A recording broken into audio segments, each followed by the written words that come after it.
Hello everyone, Neelam welcomes you at the Rise of Hopes. Learners, today we are going to cover a topic that is very important. If we will see it in the terms of the grammar, then it is really very important because in the daily uses we need a lot this topic. And what is that?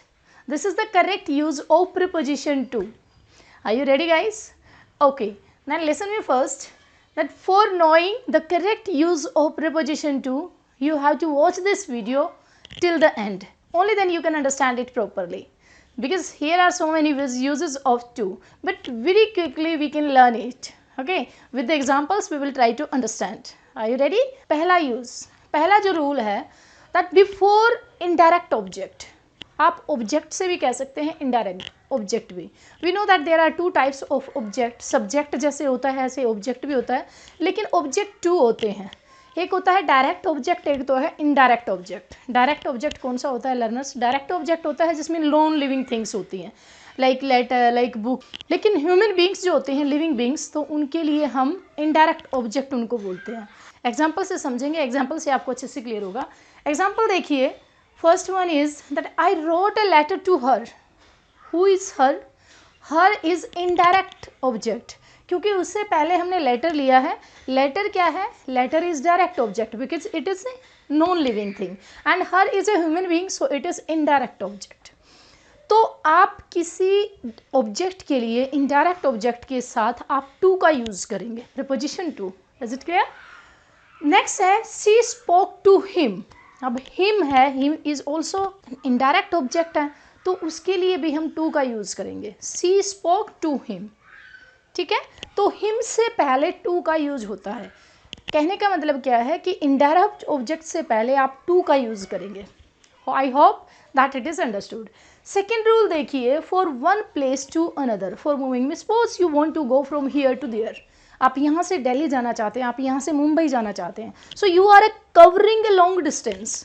So that journey, that long distance which you are covering, for that we need preposition to.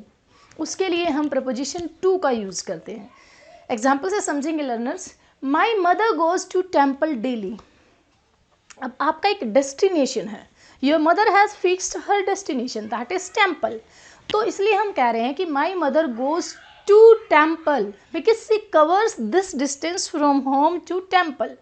So this covering distance is for this covering distance we will use to.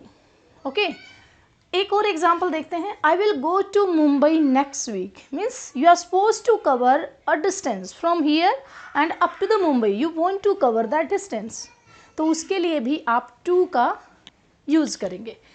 एक और समझते हैं. Next rule क्या है? For telling time, when you have to tell the time means you are watching at watch and someone is asking to time, तो आप क्या कहेंगे? फर्स्ट एग्जाम्पल से समझिए. It is 15 to 10. अगर आप कहना चाहते हैं कि 10 बजने में 15 मिनट रहते हैं, तो आप क्या कहोगे? It is 15 to 10. 10 बजने से 15 मिनट रहती हैं. एक और एग्जाम्पल समझिए. It is 10 minutes to 9. अगर 9 बजने वाले हैं और 10 मिनट रहते हैं 9 बजने में, तो हम कहेंगे it is 10 minutes to 9. I hope आपको समझ में आ गया है. अगर 9 हो जाता है आफ्टर दैट हम कहते हैं पास्ट. लाइक अगर आप कहना चाहते हैं कि 9:10 हुए हैं मीन्स 9:10 हुए हैं, तो आप कहेंगे it is 10 minutes past to 9. 9 से 10 मिनट ऊपर हो गए हैं, वहाँ पर आप पास्ट का यूज़ करेंगे. नेक्स्ट एग्जाम्पल समझिए लर्नर्स. नंबर 4 रूल है for comparative study. Comparative study के क्या क्या मतलब है? When you are comparing two human beings या टू आइडियाज को आप जब कंपेयर करते हैं, तो हम वहाँ पर देन THAN जिसका यूज़ करते हैं जो कंपैरेटिव डिग्री के लिए, तो आप देन का यूज़ नहीं करेंगे, THAN का यूज़ नहीं होगा. We will use to there. Example से समझते हैं. First example is her behaviour is better to her. उसका बिहेवियर उससे ज़्यादा अच्छा है means you are comparing two person here. Okay, लेकिन यहाँ पर आप ये नहीं कहेंगे that her behaviour is better to Sita और बेटर टू हर. आप यहाँ पर बेटर टू हर कहेंगे, सीता कहेंगे, बेटर देन सीता या बेटर देन हर नहीं कहेंगे। THAN का यूज़ गलत है। एक और एग्जाम्पल से अच्छे से समझ में आएगा। She junior to me, it's an abstract idea. Junior जहाँ आप बता रहे हो कि वो मुझसे जूनियर है, वो मुझसे सीनियर है, तो हम क्या करेंगे, she is junior to me, not than me. Then का यूज नहीं होगा, टू का यूज होगा। Next rule is rule 4, for invitation, for duty, for results, for feelings. आप अपनी फीलिंग्स, अपने रिजल्ट्स, आप ड्यूटी बताना चाहते हैं, इनवाइट करना चाहते हैं किसी को, तो उनके लिए भी टू का यूज होता है। एग्जाम्पल से समझिए, इन सब का एक एक एग्जाम्पल लेते हैं। Like my mother invited my friend to tea, so this is an invitation. आपकी मदर ने क्या किया, किसी आपके फ्रेंड को इनवाइट किया, तो जो इनविटेशन है वो उसको टू का यूज़ करेंगे। किस पर बुलाया है, चाय पर बुलाया है, तो टू टी।